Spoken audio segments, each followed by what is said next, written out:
Olá, pessoas! Sejam bem-vindos ao segundo episódio do Mãe do Luffy. Estou aqui de novo com Rafael Hitch, do canal Socos Normais.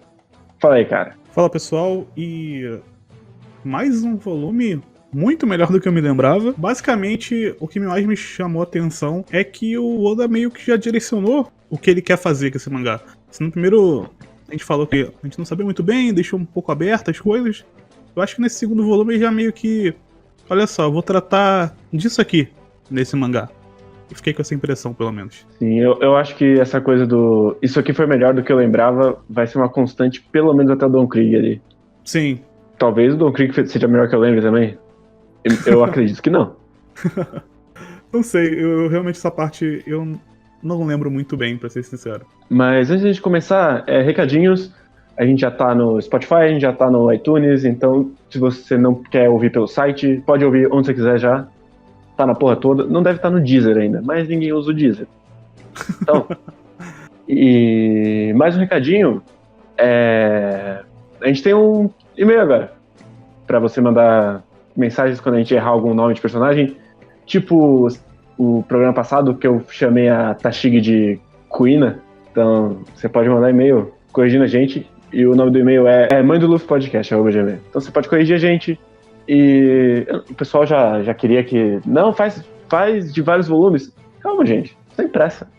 É pra as pessoas conseguirem ter tempo de ler. Inclusive eu. Sim. Quero ter tempo de ler. Só vai levar 4 anos, gente. Sim. E tipo, se a gente fizer por arco, vai durar o quê? 12 episódios. E aí acaba o podcast, porque acabou o arco. Exatamente. Eu acho que é um bom ritmo até pra pessoa poder absorver, ler com calma, sentir realmente o mangá. Acho que One Piece não é um mangá pra você ler tão rápido, porque tem muita coisinha ali dentro dos volumes, então acho que é um ritmo bom. Sim, sem falar que, sei lá, quando a gente chegar em Thriller Bark, os volumes, o arco tem 100 capítulos. Eu não vou conseguir ler 100 capítulos em 2 semanas. Sim, tem esse problema também. Então ia ficar uma merda, então é por volume. Sim. Quinzenal. 1 hora, a gente chega no semanal. Relaxa. Mas acho que é isso de recadinho, eu não lembro se tem mais alguma coisa. Não, só isso mesmo. Mas então a gente começa o segundo volume com o Luffy e a Nami conversando, né? Sim. Que já é uma dinâmica muito boa. Talvez seja uma das minhas dinâmicas favoritas dentro do bando. Sem contar o Sophie e Luffy, é Nami e Luffy. Eu gosto do nome desse capítulo, que é Femme Fatale. É engraçado como o Oda brinca com esse arquétipo de personagem, colocando a Nami como esse tipo, porque lá na frente, One Piece, as personagens aí vão ficar muito sexualizadas. Mas nesse início, a Nami não é tanto assim. Ela fala que ela é bonitinha, ela é um personagem, ela é bonitinha, mas ela não é aquela coisa volumosa, como depois a gente vai ver. Então, colocar ela... Parece que é realmente um fanservice mesmo do Oda lá na frente, quando ele transforma as personagens femininas desse jeito. No início ele não tinha muito esse desejo de fazer. E é bem interessante porque logo no início, acho que já é na segunda página, ele meio que já vai definir todo esse arco da Nami, que é quando ela pergunta pro Luffy por que o Luffy gosta tanto do chapéu dele. E aí o Luffy fala, porque isso aqui é o meu tesouro. E ela pergunta, tá, mas tem joia aí dentro? Tem um mapa? Tem alguma coisa de valor físico nisso? Ele fala, não, só é um meu tesouro porque alguém muito especial me deu. E vai fazer todo esse volume vai fazer esse contraste entre o valor intrínseco que uma coisa pode ter e o valor sentimental que uma coisa pode ter. E ele vai usar vários personagens pra conversar sobre isso durante todo esse volume. E ele já meio que deixou claro logo de cara. Quando você começa a ler esse volume, você fica, ah tá, ele vai tratar sobre isso nessa história. Sim, e eu vou dizer que eu tenho um pouco de problema com essa parte, porque eu acho que ele é um pouco incisivo demais nesse tema. Ele fica muito martelando no chapéu, tem um mapa. E eu acho que podia ser um pouco mais sutil do que isso, talvez. Ele claramente melhora a abordagem daqui pra frente. Mas nesse volume, assim, eu acho que é um pouco convoluto demais. O tanto que ele volta pro tema. E porque, sei lá, todo capítulo ele vai citar o tesouro de alguém ou algo nesse sentido. Que é uma coisa que ele vai diluindo depois. Eu gosto porque, pelo menos no início, o One Piece ele funciona muito como uma fábula pra mim. Ele é como se ele fosse o... Agora me esqueci o nome da história da Dorothy. Como é que é o nome dele? Que tem o cara de lata e tem o leão. Porra. Nossa, me fugiu da cabeça agora. Eu só tô com Alice no País da Maravilha, não é? É o outro. Então. Ah.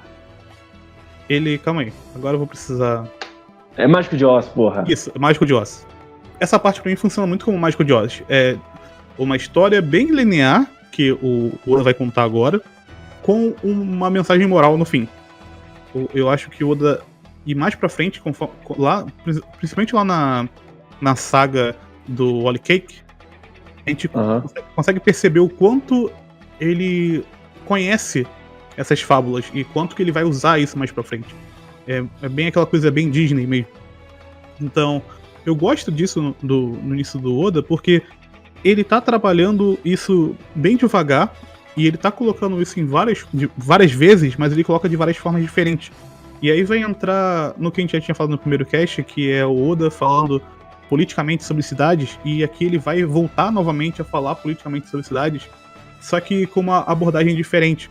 Porque se no primeiro volume ele colocou as pessoas da cidade como vassalos de um poder, agora ele coloca pessoas como sendo fugitivas de uma opressão. E como a cidade, ela tem seu valor, e ele vai mostrar o valor que essa cidade tem, só que ao mesmo tempo ele vai dizer que cidades são importantes porque pessoas fizeram essa cidade. E essa cidade tem o seu valor porque pessoas criaram histórias em cima da cidade. A cidade em si, os objetos, eles acabam não sendo tão importantes nessa parte. Então, ele vai trabalhar isso porque, na minha visão, ele tá pensando em uma ideia de comunidade, que é uma coisa que a gente não viu na primeira parte, porque ficou muito focado só em quem controla. E agora não, agora a gente vai ter uma visão de como as pessoas reagem quando tem uma coisa opressiva através do prefeito da cidade, né? E também do cachorro. Do cachorro. Isso. Então é bem interessante como essas coisas que ele vai colocando em relação a Tesouro e em relação a forma como as pessoas reagem ao que acontece com elas, de uma abordagem diferente, com visões diferentes, mesmo que ele vá repetindo o que ele quer dizer, ele vai sempre colocando uma visão diferente sobre as coisas. Por isso que pra mim acaba... Eu entendo que pode ser repetitivo o que ele quer dizer, mas ele não se repete no sentido de mostrar exatamente a mesma coisa. Ele tá sempre abordando de pontos de vista diferentes. Então eu gosto e não me incomoda também a repetição, acho que é por causa disso. Sim, e uma coisa que eu gosto é que, tipo, desde esse começo deixa meio claro que One Piece não é um monte de tesouro no fim do caminho. Sim. Isso é bastante óbvio. Tanto é que tem a grande piada de que One Piece é os amigos que fizemos pelo meio do caminho, que encaixa cada vez... Quanto mais eu olho pra essa história, mais essa, entre aspas, teoria / piada, encaixa com o final. É um final condizente se fosse realmente esse. Sim. E uma coisa que eu gosto bastante é que One Piece ele fala muito sobre família também. Sim. Família são aqueles que escolhemos. E aí, tipo, mesmo dentro do bando do Bug, que o Bug é um arrombado, sim, mas de uma forma ou de outra, eles acabam se formando como uma família. E é uma coisa que fica muito clara quando o Luffy é capturado, porque ele é um otário, e aí tem toda a festa, e E é uma coisa que o Oda ele sabe fazer muito bem, que é tipo, que é basicamente o final de todos os arcos, é todo mundo numa festa. Ele sabe passar esse clima, como poucos, digamos assim. Eu consigo comprar que aqueles personagens eles vivem juntos e eles se gostam, apesar dos pesares. Acho interessante que no início, quando eles estão conversando sobre o Bug, quando eles chegam na cidade, né, e a cidade tá vazia, e aí a Nami começa a explicar várias coisas pra ele em relação ao Bug, como é que o Bug é, como é que ele não é.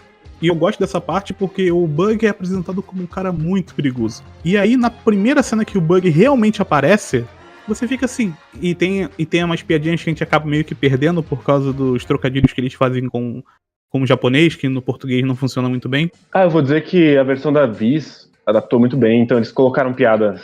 Eles não traduziram, eles adaptaram mesmo. Ah, sim. Então tem piada com borracha e narigão e o caralho. É engraçado porque ele é mostrado, o Bug, o design dele é um design bem de pirata mesmo ele tendo o rosto de palhaço. Sim. Ele é o mais pirata até aqui. Sim. Ele tem um chapeuzinho de pirata, ele tem aquela roupa que ele coloca por cima, a camisa dele é listrada, então você olha pra ele e fala, ok, ele é realmente um pirata. E eu gosto muito do design do pessoal do bando dele, que é um monte de carinha que seriam personagens meio circenses. Eu acho isso muito legal, porque combina com a estética dele, e ao mesmo tempo eles não têm cara de... eles não são bonitinhos, então eles parecem que são realmente malvados. E como isso encaixa com o Bug? Porque ao mesmo tempo que você olha pra ele e o pessoal meio que tá zoando ele sem querer zoar, dentro dessa brincadeira ele vai lá e explode um cara porque o cara fez uma piada que ele achou que tava errado. Então, tipo, olha só, esse cara realmente é do mal. Ele deu tiro de canhão no maluco, porque sim. Então tem... já logo de cara, quando coloca esse personagem, você fica, tá, eu não sei se ele é tão forte, mas eu sei que ele é maluco. E eu sei que ele é perigoso. Então, o medo da Nami se torna justificável pelo que logo na apresentação do Bug. E eu gosto disso também. E tem aquele bagulho dele conseguir enfocar o cara à distância também, que a gente não sabe o que é. E aí depois vai ser revelado que é a Barabara no Mi. Mas... Aliás, é um dos poderes mais legais que tem. Uma das Akuma Mis mais legais que tem. Infelizmente é pouquíssimo utilizado. É quase sempre pra piada. Os poderes da Barabara no Mi. Mas é uma pena. Porque o Oda meio que gastou uma habilidade muito boa no início. E depois ele vai colocar personagens muito fortes com poderes não tão interessantes quanto esse. Ele mais pra frente começa a ficar refém das elementais. Que eu acho um problema. Ele cria as logias, aí ele não sabe como resolver as logias, ele cria o hack, que é outro problema e não a solução. Eu gosto dessa parte de não revelar o poder, que eu acho que tem umas vezes que é meio forçado, tipo o começo de Baroque Works com a Robin é meio forçado, como ele esconde o poder dela, mas eu acho que aqui ele faz bem.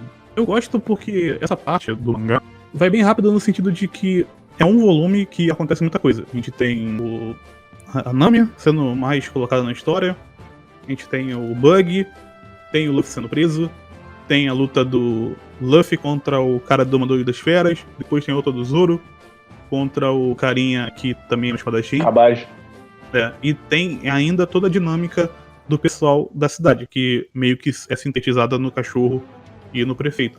Isso acontece muito rápido. Você é meio que engolido por tudo isso muito rápido. E pensando no grande tema do que é o seu tesouro, e pensando no One Piece, fica bem claro que pro Luffy, o chegar e descobrir o que é o One Piece já não é importante aqui. Desde cara. Sim, e nunca vai ser. E nunca vai ser. Então... E é engraçado porque existe ainda eu vejo pelo menos, uma expectativa das pessoas em saber como o Luffy vai chegar lá. Só que o chegar lá não é mais o One Piece. É como o Luffy vai se tornar o pirata mais forte. As pessoas já se esqueceram que teve lá um cara que disse, o meu tesouro está naquele lugar. Ninguém mais se importa com isso na altura do campeonato. E aqui, o Oda já tá deixando claro que, cara, isso aí é só se for alguma coisa física no final, não vai fazer diferença. O que importa é que quando você entra nessa jornada, você está acompanhando uma jornada de alguém que deseja algo. E essa pessoa vai atrás desse algo. Só que até ela chegar lá não é importante. O importante é tudo que vai acontecer na jornada dele. E eu gosto disso porque é logo de cara, foda-se. Sabe essa parada aí, esse One Piece aí? Eu não sei o que é. E talvez vocês também nunca vão saber o que é. Sim, é porque a gente tá meio acostumado, né? Sei lá, eu leio bastante Jump, você também. A gente tá acostumado a autor que cria um mistério cretino só pra sobreviver na revista. E nunca dá certo, cara. Nunca dá certo. Ele sempre vai cagar esse mistério no meio do caminho, porque ele precisa ficar enroscando, porque não, eu não posso contar, que senão eles vão embora, meu Deus. Que é a síndrome de Tatenoyusha. Que é... Sim. O mistério é tão legal, cara. Como é que eu posso mostrar pra você? Você vai perder o interesse nessa história, se você não tem o mistério. Sim, tem esse lance. Mas voltando pro... É interessante que logo quando a Nami prende o Luffy, ela leva ele pro Bug. O Bug prende ele na gaiolinha. E eu gosto muito da parte onde o Bug força a Nami a provar que ela realmente é uma pessoa má. Tipo, mate esse pirata. E ela entra em crise. Mesmo que ela odeie os piratas, ela não quer se tornar como ele se ela matar. A gente não sabe exatamente o que aconteceu com ela nesse momento do mangá, mas a gente já tem ideia de que aconteceu alguma coisa com ela, que alguém tirou dela, algum pirata tirou dela alguém muito importante. Então ela teria justificativa pra se vingar, indiferente de quem seja, mas ela diz que não. Eu não consigo fazer isso. Eu não posso me tornar algo que eu odeio. Sim, e eu gosto de duas outras coisas disso. A primeira é que ela tá muito mais próxima do Bug do que o Luffy, porque os dois pensam no chapéu como o tesouro no conceito de dinheiro, Sim. Enquanto ele não. E outra coisa que eu gosto é que já tem um payoff do primeiro capítulo com o Shanks aqui, que é quando o Luffy fala que... Eu vou pegar aqui a tradução do Union Mangás, porque eu não tenho... Uhum. Enfim, que é tipo, a honra de um pirata é o que define o que realmente é, e você ainda não tem a força necessária pra isso. Isso é o Luffy falando. Uhum. E aí a Nami responde, a honra de pirata é assim que você chama pessoas é assim que você chama quando mata pessoas inocentes como insetos? Essa é a honra de pirata? E aí o Luffy responde, não é. É a ideia de ser forte o suficiente pra arriscar a própria vida.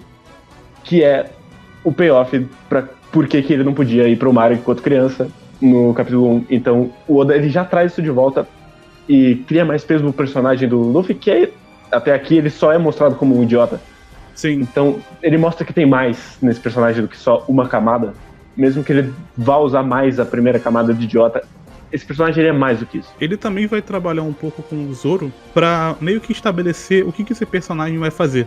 E vai ficar bem na cara já a partir daqui. Porque logo Zoro vai ser o cara que vai tirar o Luffy dos problemas que ele cria.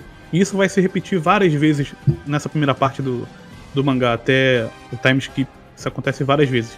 O Luffy faz alguma merda e o Zoro é o cara que vai salvar ele no primeiro momento, pelo menos. Depois o Luffy vai resolver tudo no fim, mas o Zoro vai ser esse cara que vai ser a ponte pra poder o Luffy não morrer no início. E eu gosto dessa parte porque ele já tá entregando que o Zoro... O Zoro é um personagem de função. Ele não vai ser esse personagem tanto de... O personagem que vai ser desenvolvido. Até o flashback dele já deixa isso meio claro. Poderia até reclamar disso se todos os outros personagens fossem assim. Só que o Oda meio que escolheu o Zoro pra ser esse cara. O cara que vai ter momentos muito legais e você sabe que a função dele é essa. Então, pra mim não é tão complicado ter só um personagem que vai ser o personagem cool. Claro, eu gostaria que tivesse mais desenvolvimento nele. Só que como o Oda pega isso e foca só no Zoro, e as coisas que o Zoro faz são legais, então eu consigo aceitar. E... Nossa, esse volume tem várias páginas maravilhosas com o Zoro. Desde Sim. a hora que ele chega, que ele parando com os 4 caras com as espadas banhadas, que é maravilhoso. Até uma cena que tem com o próprio Zoro caindo, que ele faz meio que se fosse um olho de peixe com o chão arredondando. É maravilhoso. Eu gosto também que o Bug tá controlando muita situação ali, né? Ele conseguiu ferir o Zoro, a Nami não é forte, o Luffy tá preso, e aí o Luffy consegue virar a situação zoando o Bug. Então você já tem de cara, meio que sem querer, o Luffy pegando o maior ponto fraco do cara, que parece ser o vilão, é você zoar a aparência dele. E isso vai ficar muito latente no bug. Isso vai se tornar uma piada depois. Mas. E aqui também já é um pouco de piada, mas o Oda usa isso também pra resolver problemas. Ele resolve o problema do Luffy não morrer naquele momento porque ele chamou o cara de narigudo. E aí o cara ficou puto e ele perdeu a razão ali. E eles conseguiram meio que reverter a situação. Sim, e aí tem o grande momento dele virando o canhão. Que é uma coisa que eu gosto, que esse canhão ele vai servir pra várias coisas. Sim. Porque ele é o símbolo da ameaça do Bug, ao mesmo tempo que ele é a salvação deles. Mais de uma vez, duas, porque eles explodem depois o barraco do Bug. Que é uma coisa que eu gosto muito nesse começo, que é o Oda, ele trabalha o cenário como parte da ação. Que infelizmente ele perde mais pra frente, mas aqui no começo é bastante. E isso vai se acentuar no Don Krieg quando quebra e o Luffy não pode cair no mar. Então o cenário ele sempre faz parte, ele é um personagem nos combates e deixa tudo mais dinâmico e mais interessante. Sim, e aí ele vai colocar o Moji. É o Moji, né? É o Moji Okabashi. O Moji é o do cachorro. Leão. O do Leão. Eu acho o design desse cara sensacional, maluco. Eu adoro o design dele. Porque ele é um cara que tem umas orelhinhas que depois vão até zoar ele, o cabelo. Não sabem se ele tá usando uma touquinha ou se ele fala que é o cabelo dele mesmo depois. E esse leão que tem aí, que aparece, ele ficou muito nostálgico pra mim porque me lembrou Impel Down, que tem aquele andar que tem os leões. E aí eu, lendo de novo, falei, porra, esse leãozinho aí, né, que ele tá domando é parecido. Eu acho que o de Impel Down devem ser mais fortes do que esse. E ele funciona muito bem, cara. Ele vai também servir pra mostrar como é que funcionam os bandos dos piratas, né? Mesmo que ele já tenha apresentado com o Shanks, é muito pela visão do Luffy, então o Luffy não tem muito uma ideia da hierarquia, como é que funciona ali. E com esses caras ele vai mostrar realmente que todo pirata ele é forte porque ele tem uma tripulação forte. Ou o contrário, ele é fraco porque ele tem a tripulação fraca. Porque esses caras são muito fracos. Tanto o Moji quanto o Kabashi são os bucha. Muito fracos. O outro maluco que perde pro Zoro é humilhante. O maluco tá todo arrebentado e mesmo assim ele fala, porra, cara, até é muito fraco. Não tem como. Mas antes disso, quando ele chega na cidade, ele tá indo atrás do Zoro, na verdade, né? O Moji. E aí ele encontra o Luffy primeiro. Na jaula. E o cachorro.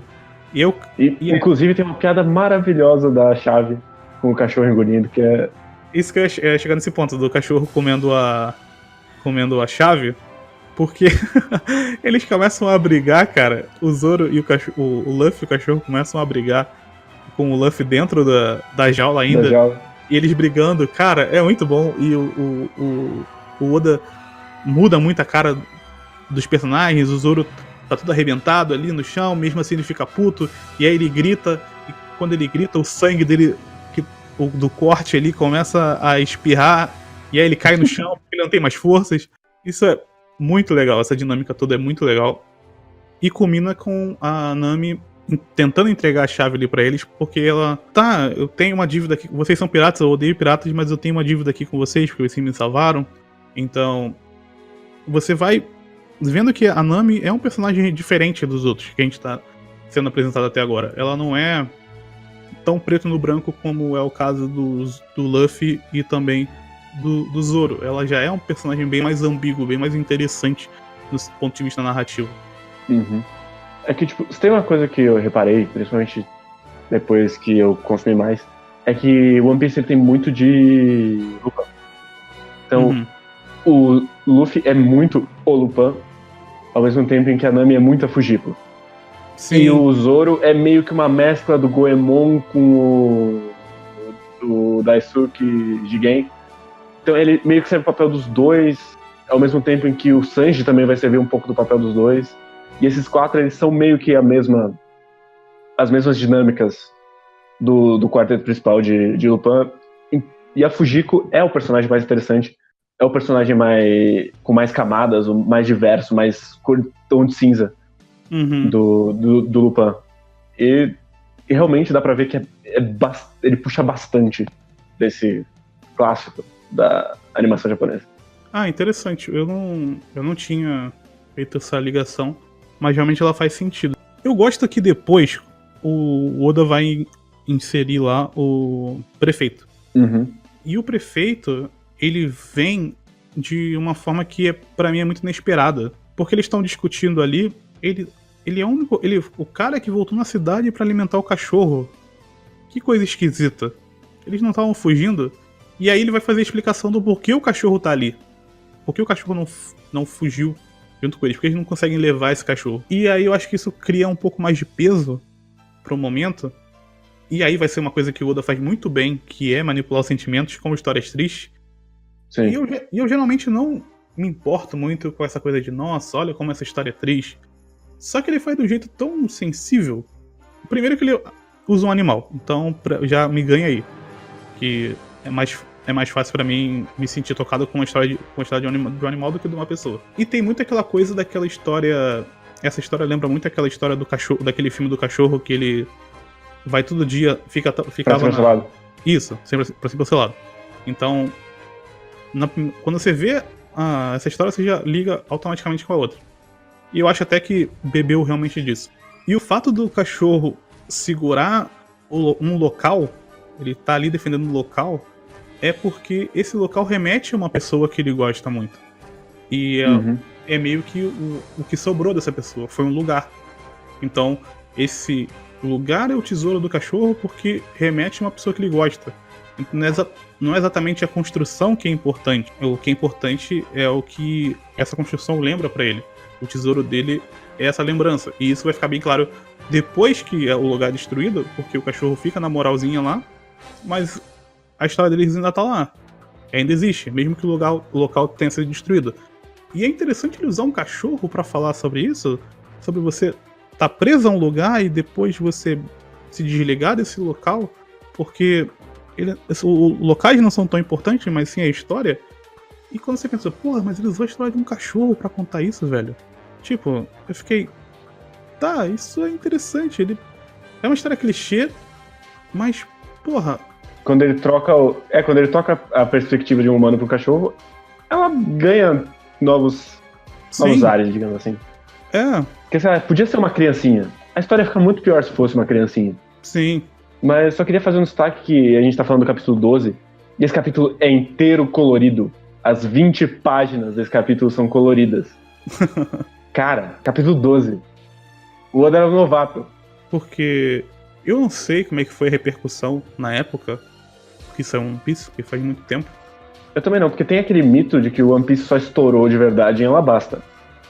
Que até ali ele tava meio capengando. Mas você não dá um capítulo inteiro colorido pra uma série que tá capengando. Só se a galera realmente viu assim, porra, não tá indo tanto, mas essa porra tem muito potencial, porque a Jump tem disso, né? Olha só o que ela faz com Black Clover, por exemplo. Não é possível você dar tanta ênfase pra uma história, mesmo ela não está dando tanto resultado, e você ficar insistindo. Eles insistem com essa porra. Então talvez eles tenham essa vivência por causa de One Piece e outras histórias também. Eles viram, tá dando certo, não tá dando tanto certo, mas tem potencial aqui, vamos tentar investir nisso aqui. Eu acho que é um pouco demais, principalmente porque nesse volume ainda vai ter mais um capítulo com umas 5, 6 páginas coloridas. Então One Piece nesse começo ganhava muita página, cara. E esse era o tempo da Jump, que a Jump tava em vacas magras, não era... Eles não estavam com muito dinheiro, porque já tinha acabado basicamente tudo. Tinha acabado Slandunk, agora, essa época eu acho que já tinha acabado. Já tinha acabado Dragon Ball, já tinha acabado Yu Yu Hakusho, tava pra acabar Rurouni Kenshin, então não tinha um grande expoente pra pagar a revista, pra eles poderem pagar um capítulo inteiro de página colorida. Mas esses capítulos, eles foram realmente feitos na época, porque eu sei que no Manga Plus eles têm uma reedição, né? Então eu realmente não sei se é a reedição que foi toda colorida, ou se na época já foi lançado todo colorido. Isso é uma coisa que eu... É da época, assim, porque a versão da Panini é toda colorida, em preto e branco, né? Mas é a impressão de colorido. Ah, sim. Fica aquele mais escuro, né? Fica o degradê, não fica só preto e branco. É meio merda. Sim. Uma coisa que é uma pena, né? Porra, você veio com se foi feito no original colorido, cobra R$1 a mais e 2 e entrega colorido, fala, ó, esse mês vai ser um pouquinho mais caro, mas, porra, vão ter 20 páginas coloridas. Sei lá. Mas enfim, meio que tira um pouco da graça da obra, né? Ter feito ela o original ter sido feito colorido e depois entregar em preto e branco. Por mais que não diminua, mas... Conhecendo o Japão, esses arquivos coloridos nem devem existir mais. Anos 90, virou lixo já. Eu gosto muito da cena, falando do cachorro, que é quando a casa tá pegando fogo lá, a loja. E ele tá latindo na frente. E ele tá latindo na frente chorando, porque é a primeira vez que você vai ver aquela cara bem específica do Luffy quando vira uma chave dele no arco. Sempre acontece, em todos os arcos sempre acontece alguma coisa que vira a chave dele e fala assim, porra, isso aqui foi me enterrado. Até aqui tava maneiro, a gente tava zoando. A gente tava lá no haha. Olha que engraçado, tomei essa porrada e sai voando. Mas são sempre momentos que marcam. Não tem...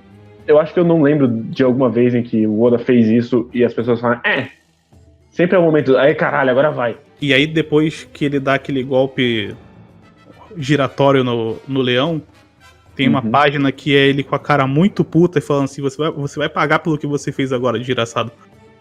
Bater no teu bicho não foi o suficiente, eu vou te arrebentar ainda.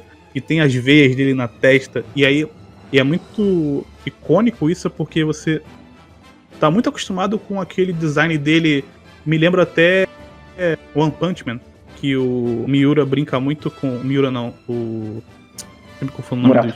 Murata. Ele brinca muito com as caras bobas e as caras sérias. E aqui é muito disso. O Luffy tem aquele olho redondinho, a cara dele é engraçada. E aí, nesse momento, ele tá com uma cara muito séria. O Oda faz o semblante dele com aqueles riscos no rosto pra aparecer aquela sombra bem pesada. Ele tá muito puto e isso, caralho, agora fodeu. E realmente fodeu, ele arrebenta o maluco na porrada. Quer dizer, ele dá só um soco. E dá um socão que é um soco maravilhoso. Que, aliás, o Oda é brincadeira em movimentação, né? É uma parada assustadora. Pra época que foi, pro estilo de desenho que ele escolheu, que não é uma coisa tão realista, ele dá uma porrada. O Luffy, ele é de borracha, mas quando ele dá o soco, você vê os músculos no braço do Luffy, a veia saltada, então ele bateu com toda a força dele na cara do maluco. Ele não tava brincando naquele momento, foi... Realmente, pra mim, é uma cena muito icônica desse volume, né? O cuidado que ele tem do splash de sangue, de não ser um exagero pra ficar caricato, mas ter o peso. Eu tô vendo pra lá agora, inclusive. Então Mas só falando um pouco antes, eu gosto muito da diagramação que ele faz daquela cara séria do Luffy, que é mostra o cachorro, mostra o Luffy, aí mostra as lágrimas e aí coloca uma sobre a outra. Eu gosto muito. Eu acho, sinceramente, pra início de mangá, uma parada muito difícil você ver. A consciência que ele já tinha enquanto um escritor e desenhista novato pra uma revista, né? Ele já teve realmente muito tempo pra pensar nessa história antes, quando ele era só um assistente. Então tu vê que ele sabe realmente o que ele tá fazendo logo no início. E uma coisa que eu vou gostar mais pra frente é que quando o cara que se arrebentou chega pro Bug, ele não consegue contar que o Luffy tem uma Akuma no Mi. E isso vai ser determinante pra que o Luffy consiga vencer mais pra frente. Eu gosto porque ele acabou de fazer uma cena super séria. Só que quando ele corta pro Bug, volta a ser uma piada de novo, volta a ser uma comédia de novo. E ele consegue trafegar nesses dois caminhos, assim, com uma facilidade que é difícil de você ver. Porque, mais uma vez, nós estamos num momento onde tem um pirata que aparentemente é o pirata mais forte daquela região ali. Tem ele. E ele tá puto. Só que esse pirata é uma piada. E funciona. Não é tipo, não consigo achar o tom. Sim. Ele consegue usar os dois tons. Ele consegue usar com uma tranquilidade que é difícil de se ver. E aí eu gosto que quando o cachorro volta pro lugar onde o pessoal tá, ele volta com um saquinho de ração e meio que ele continua com uma lembrança, mas uma lembrança menor que é o suficiente para que ele consiga ter uma relação agora com as pessoas da vila, né? Sim. E é quando ele traz também que começa a virar mais ainda a chavinha na cabeça do Nami. Sim. De, talvez esses caras valham a pena no final. Você vê que as coisas vão acontecendo e ela tem muito mais uma perspectiva de quem tá assistindo o que tá acontecendo, porque ela não tem muita força pra poder resolver os problemas. E cada vez que ela pensa que, ser pirata é isso, e aí eles estão fazendo o contrário. Tá, mas piratas fazem aquilo, e aí eles estão fazendo diferente. E ela começa a pensar, tá, mas por que eles estão fazendo isso? Mas piratas não são do mal? Por que esses caras fazem isso? E a chave dela realmente vai, tá, esses caras são esquisitos, né? Eles não são maus como todos os outros piratas que eu conheço, que eu já roubei, que tiraram alguém que eu gosto. Será que dá pra definir o que são piratas realmente? A história meio que vai... O Oda vai usando a Nami pra jogar isso, né? Piratas são apenas maus? Não sei. Eles são aventureiros. E numa aventura, pessoas podem ser más e pessoas podem ser boas. E isso vai ficar bem claro quando a gente entrar de cabeça no arco da Nami, que vai ser mais pra frente. Que vai ficar ainda mais claro, né? Quando ela... Que ainda vai demorar um pouco... Até a catarse do arco dela, ela ainda tem dúvida em relação ao Luffy. Então, não é uma coisa assim, eu vi ele defendendo um cachorro e agora venha... Agora eu tô tudo bem. Sim. É todo um processo que é devagar e que dá ainda mais sentido e deixa ainda melhor o personagem da Nami. Sim. Mas, voltando rapidinho, que eu lembrei de uma anotação que eu fiz aqui, que é naquela hora dele na jaula com a Nami, que ele tá falando o ensinamento do Shanks. Eu gosto muito de um quadro que ele entra no limbo branco do Naruto, que é ele, ela, o canhão, e a sensação de que, porque tá rolando uma festa, aí a sensação de que fica tudo em silêncio pra ele conseguir falar com ela. Sim, é muito boa. Eu gosto muito desse quadro. Eu acho muito bom também. Eu gosto também que logo depois do lance do cachorro, tem toda a explicação do prefeito da vila, e aí ele vai falar que o tesouro deles são as pessoas da cidade e a própria vila que eles construíram. E aí quando ele termina de fazer o discurso dele, vem o Bug... O Bug explode a vila inteira. Tudo de uma vez. E é uma movimentação que é um bagulho bizarro, porque quando ele atira, tem o rosto do Bug mandando atirar, e as casas não vão sendo quebradas todas de uma vez, elas não explodem todas, né? Elas vão se distorcendo conforme você consegue sentir a movimentação de o tiro atravessando todas as casas e elas se distorcendo aos poucos. Cara, isso é muito... muito bom, cara. Muito bom. Sim, e é uma página dupla e o ponto de fuga é o olho do Bug e vem vindo a explosão pra você que tá lendo. É muito louco como é que ele conseguiu passar bem a situação. E o pessoal que tá embaixo, que é o Luffy, a Nami e o prefeito, eles não conseguiram nem concebendo o que tá acontecendo. Eles estão meio que tentando se defender. É engraçado porque ele tá com uma lança na frente, o prefeito, a Nami tá meio que colocando a mão... Tá cruzando os braços. Meio colocando a mão no rosto, e o Luffy tá meio tentando se desviar, só que o bagulho já explodiu tudo, já passou. Se ele estivesse na frente, eles teriam sido atingidos. Então, dá aquela sensação de que eles nem conseguiram ainda conceber o que aconteceu. Foi só um susto que eles tomaram e eles tiveram uma reação a esse susto, só que já foi, a cidade já foi toda pro caralho. Sim, aí ele ainda faz aquela composição rodando com a onomatopeia. Sim. Pra completar a sensação de turbilhão. É só maravilhoso, que homem. E o que eu gosto é que depois disso o pessoal fala, porra... E aí ele quebra de novo a expectativa, né? Ele fala, porra, o Zoro tava na minha casa. E aí o Zoro aparece, porra, me acordaram, com a mão na cabeça, assim, tipo, como se alguém acabou de acordar. Só que na verdade explodiram todas as casas e mesmo assim ele saiu de lá de boa.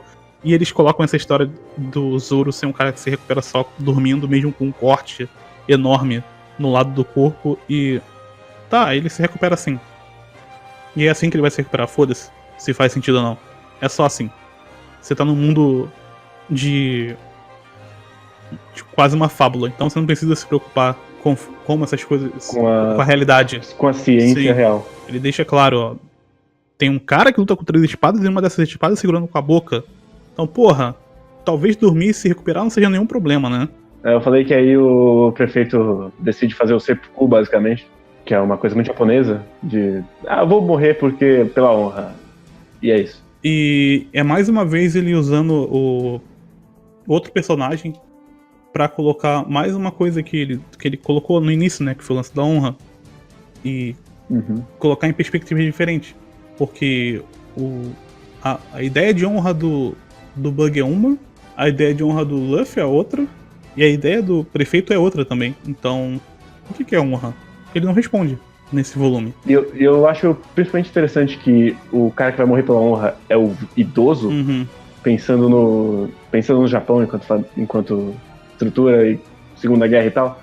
Pensar que ele coloca essa visão de honra nos velhos seria algo que o autor de Shingeki no Kyojin devia ler essa merda. Tem uma ideia de honra também com o Zoro, porque quando o Zoro levanta, ele coloca a bandana, que vai ser a marca registrada do Zoro, e eu detesto o fato de ele não colocar mais essa bandana na cabeça depois mais pra frente, porque eu adorava essa bandana preta na cabeça, era uma coisa... Nossa, olha só como eu sou cool. E funcionava. É um momento. Sim. Também tem o lance dele... Porra, só porque eu tô machucado eu não vou lutar? Não, eu vou lutar sim. É a minha reputação aqui que tá em jogo. Então vamos cair na porrada. E meio que termina esse capítulo 14 com eles todos decidindo que todos vão lutar, porque eles viram também o que o prefeito fez, né? Eles se sentiram... Não que eles não fossem fazer isso, de qualquer forma, mas eles se sentiram motivados pela iniciativa do prefeito. E mesmo assim, e eu gosto que dessa composição final de pá, eles estão indo, a Nami tá distante, ela não tá certa do que ela tá fazendo. Sim. Porque isso vai reverberar 3 arcos pra frente, isso aqui. Que é que eles formaram agora uma aliança. Ela não é parte do bando. Sim. Isso é importante quando for importante. Tem uma cena que eu acho muito boa, que é quando o velho chega lá no salão que eles estão lá, os piratas do Bug, e tem 3 caras no alto que estão rindo dele, falando assim, vocês vieram lutar com o capitão. E o design desses caras é muito diferente de todos. Tem um cara com a camiseta preta, com uma tatuagem no braço. Um âncorazinho, um boné de ursinho. Um boné de ursinho. Aí tem um outro com um chapeuzinho tipo o bobo da corte, e meio que limpando os olhos porque ele tá chorando de rir. E tem um cara com uma bandana preta de bolinhas brancas e uma camisa listrada. E tem um gordinho atrás rindo com aquele chapeuzinho de cone. Cara, todos eles são muito diferentes uns dos outros. E são os caras que... E ainda tem um carinha embaixo do balão, olhando assim... Olhando pra cá. Sim. Então, são coisas assim tão pequenas, mas eles servem muito bem pra mostrar a situação. Como a galera tá achando ridículo tudo isso que esse cara tá tentando fazer, como é contraste com esse cara. Ao mesmo tempo que ele tem toda uma determinação, tem caras que estão rindo da cara dele. E são caras muito expressivos. Mesmo os caras que estão de costas, eles são muito expressivos. E o Oda não faz um monte de rostinho igual. Ele tem o carinho de desenhar um design para cada um desses caras de uma forma que eles são bem diferentes uns dos outros. Eu gosto disso, porque depois lá na frente ele vai parar de fazer isso. Ele vai começar a fazer Minions. Vai começar a fazer... Na luta dos melhores, então, quando vem aquelas tripulações de todos os lados, é todo mundo igual. Nossa. É todo mundo igual. Todos os personagens tudo parecido. É só parecer que tem uma porrada de gente mesmo. Mas aqui não, aqui ele se preocupa com o design de cada personagem. Então, gosto muito disso. E aí a gente chega no Kabaji, o engolidor de espadas. Aliás, eu gosto muito dos poderes desse cara. Dos poderes não, né? Das habilidades dele. Gosto muito que ele é um cara que tira a engolidor de espada e tá em cima daquele monociclo. Ele tem esse cabelinho emo dele. O design dele é muito legal. Gosto muito.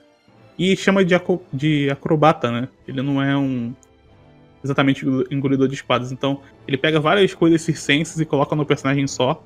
E vai usar essas coisas circenses depois como habilidades do personagem. Então, todo esse circo que ele tá montando com o bando do Bug é legal. Eu acho até que poderiam ter mais personagens assim. Ele apresentar mais, mas nunca ele sai desses 3. Do Bug, do Kabaji e do outro carinha. Então, eu até gostaria que ele... Moji. Eu até gostaria que ele usasse mais personagens assim.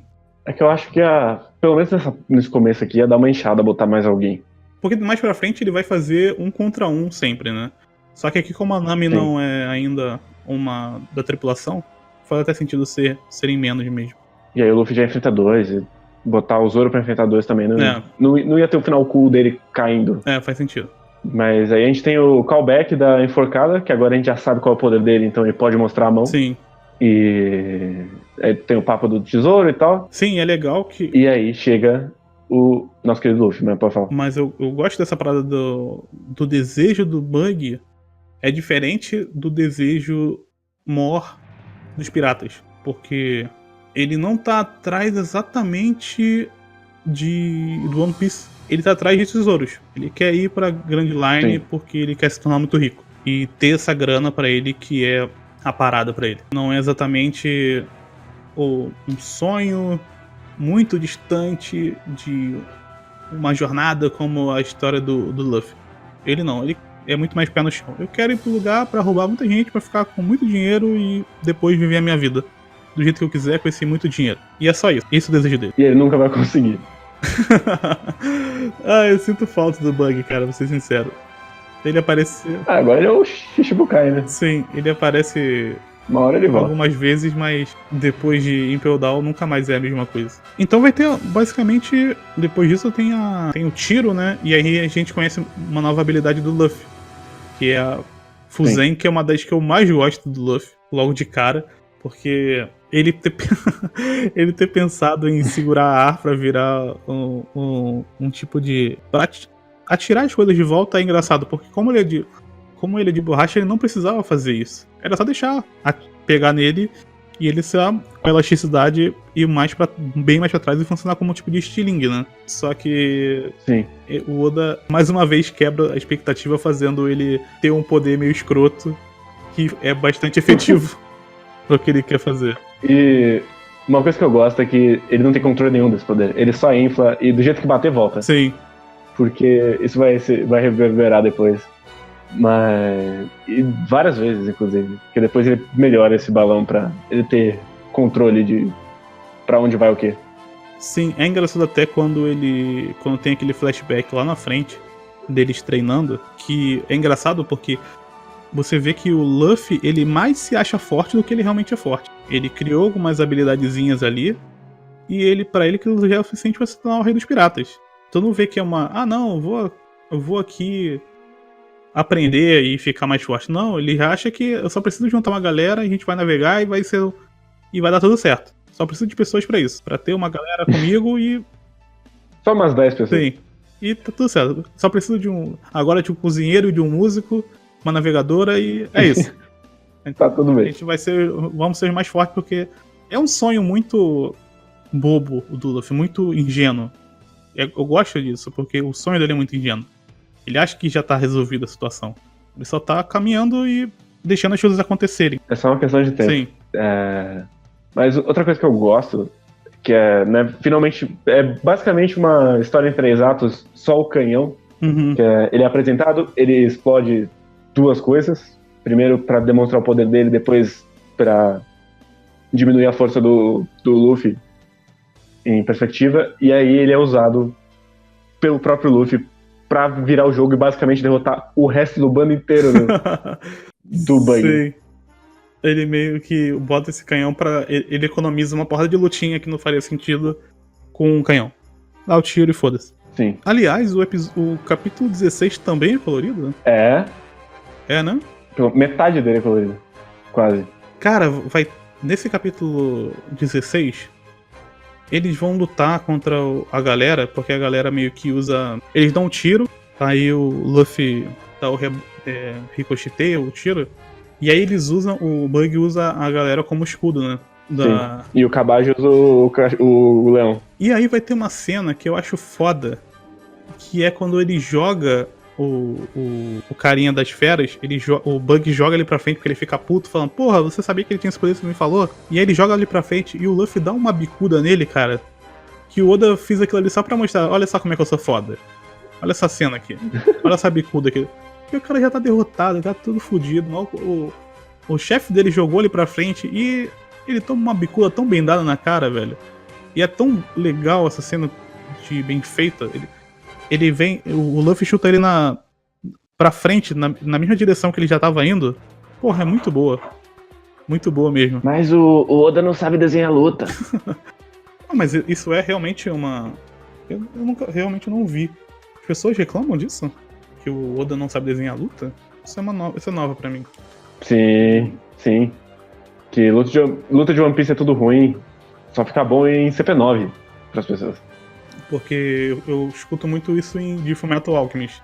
Mas de One Piece eu não me lembro das pessoas reclamando das lutas. Até porque eu acho que o grande chamariz de One Piece são as lutas. Principalmente nesse início. Porque elas são rápidas e elas são legais. Eu não sei. Então... Mas é igual as pessoas que falam, não, porque One Piece vai ficar bom no capítulo 200. E nunca entenderei, mas enfim. E aí ele vai continuar usando os piratas do Bug como um contraste contra o Luffy e o Zoro, né? E quando o Roji vai lutar contra o Zoro, ele começa a chutar o machucado do Zoro, né? E meio que eles colocam isso como uma falta de honra por parte dele, por ele estar lutando contra alguém, ele meio que ser um espadachim e ele bater num ponto fraco do cara. E é engraçado porque se você pode tirar proveito disso, por que você não tiraria, né? Eu só queria dizer que o capítulo 17 também é colorido. Pois é. E eu gosto como isso continua funcionando como um artifício que o Oda usa pra, de certa forma, fazer a Nami continuar enxergando que esses caras são diferentes, eles não são iguais aos piratas que ela conhece. E ela vai meio que sentindo isso, ela vai começando a ficar puta com o que acontece com eles.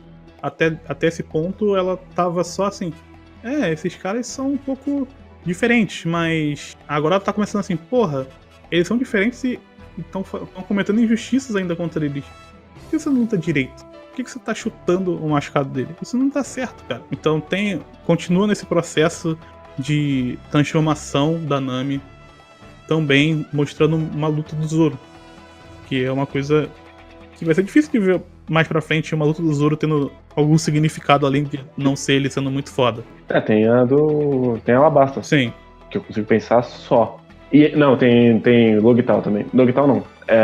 Whiskey Peak. Ele lutando contra os caçadores de recompensa, que é maravilhosa também.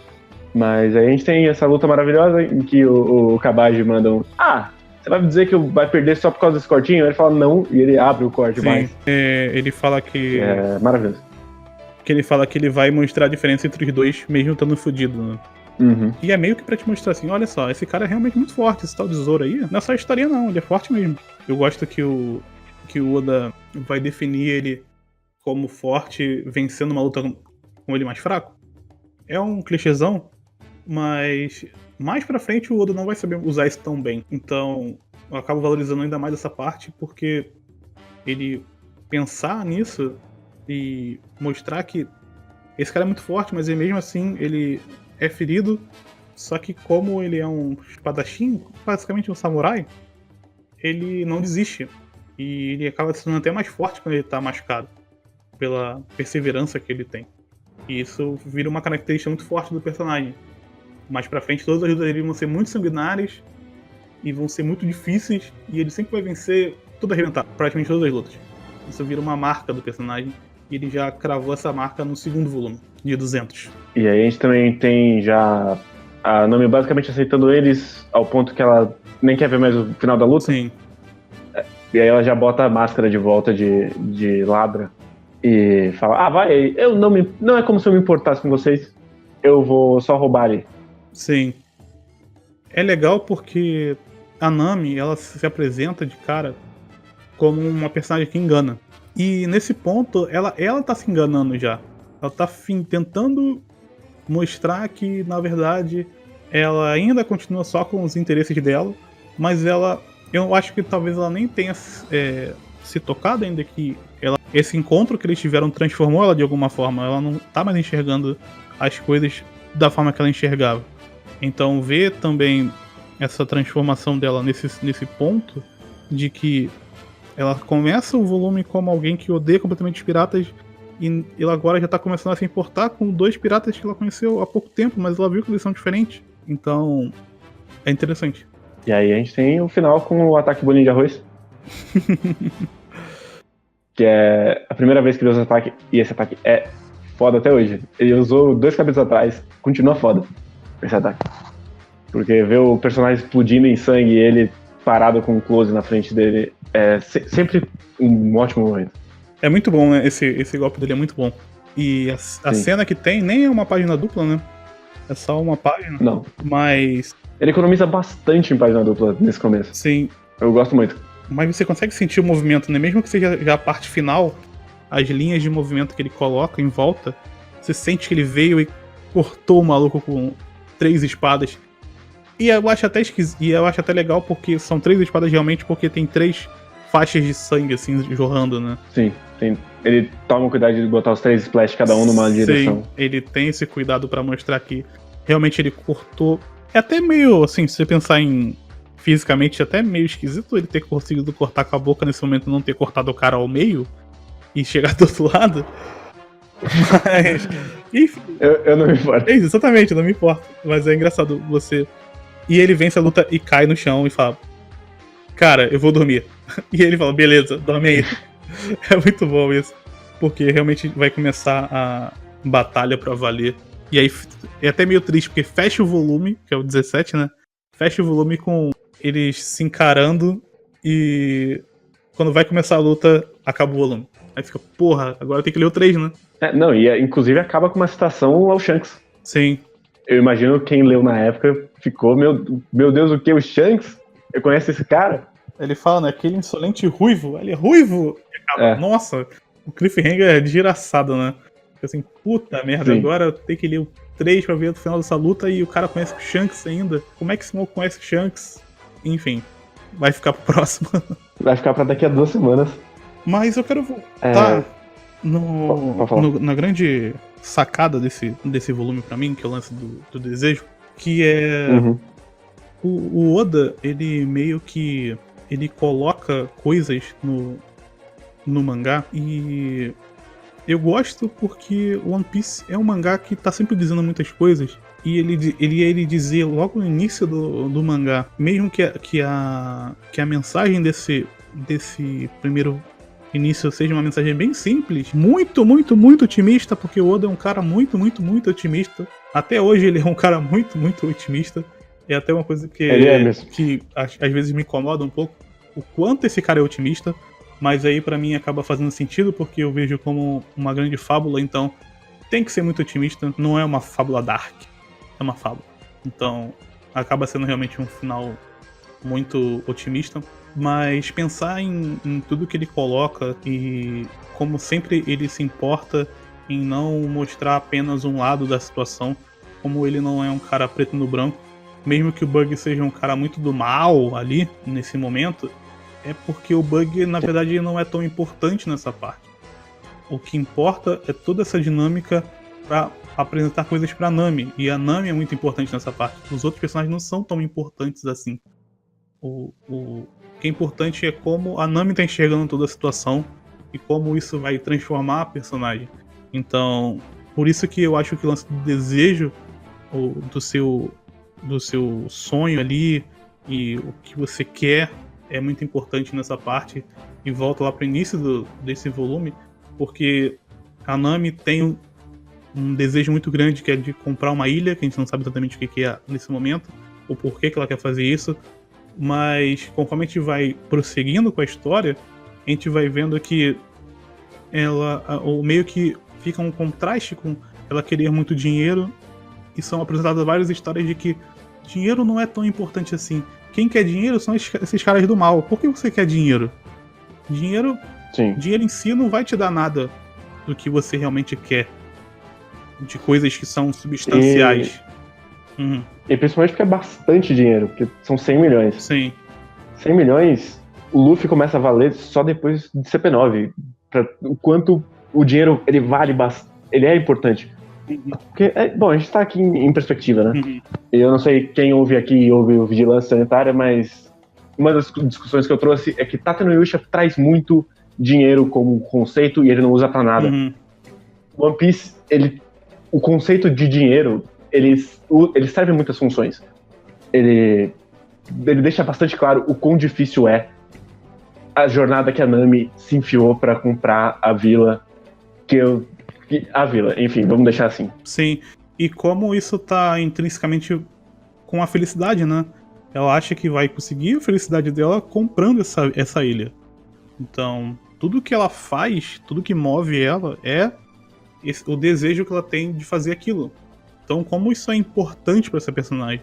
E como o Oda já tá dizendo desde o início que, cara, não é assim que se resolvem as coisas. Você não vai resolver dessa forma.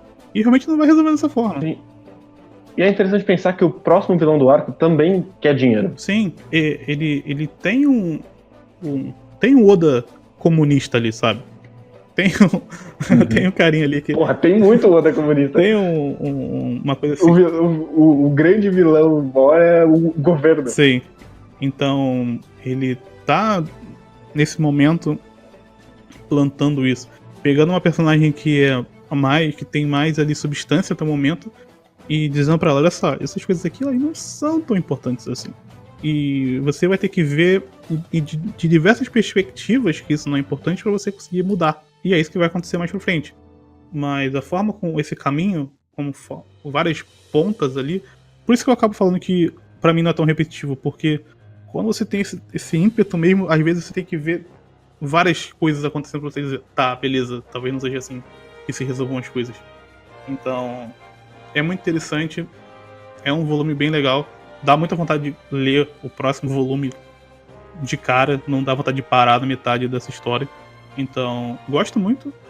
Eu acho que eu gosto um pouco mais do primeiro, mas esse já é muito mais direcionado. Então, gosto bastante desse volume. É bem interessante como ele não tá fazendo, sei lá, três volumes do Shonen que você meio que pode pular. Sim. Porque é o cara se encontrando, ele já sabe onde ele vai, ele já tá contando a história dele, ele não tá fazendo um prólogo gigantesco pra ver se vai dar em algum lugar. Porque, tipo, One Piece é cancelado no terceiro volume. Fudeu! Ele só abriu essa história e foda-se.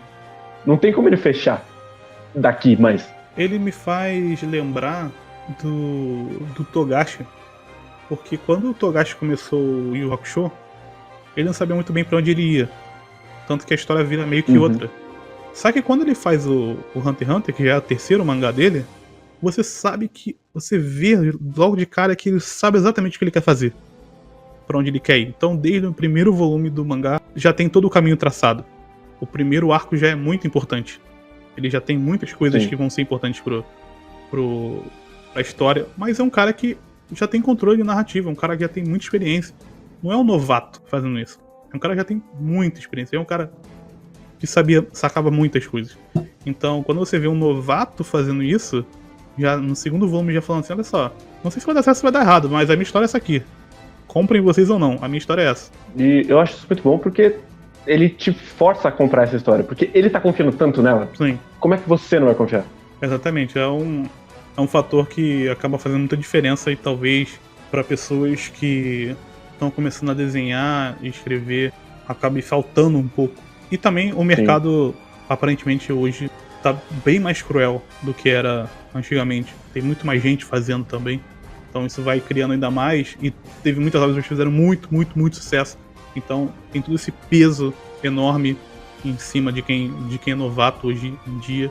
Então acaba tirando também um pouco dessa confiança de fazer. Mas ele meio que foda-se. Já foi feito o Hokuto no Ken, foi feito uma porrada de coisa, mas eu vou fazer a minha história. E se der certo, deu. Se não der... Mas acho que é isso. Você tem mais alguma coisa pra comentar do volume 2 de One Piece? Não, acho que é isso. Eu só realmente fico muito triste de a gente não ter as páginas coloridas, porque tem uns flashes só de coisa colorida, e é sempre tão bonito, a colorização do Oda é sempre tão boa. E infelizmente a gente não tem acesso a isso. É realmente uma pena. Engraçado, né? Porque essa colorização dele é uma pegada muito antiga, cara. Sim. É uma pegada muito antiga. Como eu falei no primeiro também, que é muito uma pegada Tezuka da coisa, e quando não vai no colorido, então aí que fica mesmo, sabe? Uma coisa bem mais cartoon, como falam por aí. E eu gosto bastante. Parece que ele faz no lápis, assim. Uhum. Acho que é no lápis mesmo. Eu gosto muito. Sim. Eu não sei, talvez seja aquarela. A qualidade não tá boa. Porra, não dá pra saber direitinho. Eu lembro que eu vi uma vez um vídeo sobre a Jump, e aí alguém tinha ido na Jump, e aí um dos caras da Jump mostra um desenho do Oda, do mangá mesmo original, e realmente parece que foi no lápis mesmo, não parecia aquarela. Mas eu vi faz muito tempo. Então, talvez eu possa estar enganado. Porque quando fala de Sim, aquarela... mas, de qualquer jeito, eu gosto que não é... Uhum. Hã? Quando fala de aquarela, eu lembro muito do Ishida. Então ficou essa coisa muito na minha cabeça. Das páginas coloridas dele. Mas dá pra ver que não é, tipo, caneta. Sim. Nem fudendo. Ah, não. Isso não. E gosto muito. Uhum. Eu gosto muito das capas dele também, de capítulo, que são só qualquer coisa que ele pensou na... Ah, isso aqui vai ficar bonito, né? Ah, vou fazer. Sim, não é uma parada... Fazer o Luffy dançando com um pinguim pirata. Essa é a abertura do capítulo. Sim, não tem... É até legal que depois ele pensa, eu posso fazer alguma coisa com isso, né? Mas enquanto ele não tinha pensado nisso, ele faz coisas divertidas. Pra mim é a palavra do mangá até agora. Ele é divertido. Além de ter várias coisas, principalmente, ele é muito divertido a acompanhar. Sim. E ele é divertido sem ser vazio. Sim, ainda tem esse plus, né? Sim. Mas eu acho que é isso, então. Uhum.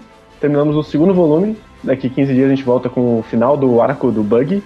Eu não lembro se já começa o... Eu acho que chegam na Ilha do Sop e é isso. Tem tipo um capítulo da Ilha do Sop só. Uhum. Que eu acho que tem Gaemon agora. Eu acho que sim. Que é meio, né? Eu acho que sim. Que é aquele momento que é... Ah, cara, pra quê? Mas, enfim. É bom que para de ser só uma radiação de seda. É verdade. Mas tudo bem. Mais pra frente a gente vai começar a atacar um monte de pau. É bom essa lua de mel do começo. É, exatamente. Mas é isso então. Adeus pra quem tá ouvindo.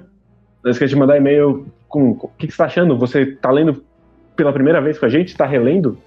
Você tá incomodado que a gente tá dando spoiler do futuro? Manda os comentários aí. E é isso. Até semana que vem. Valeu.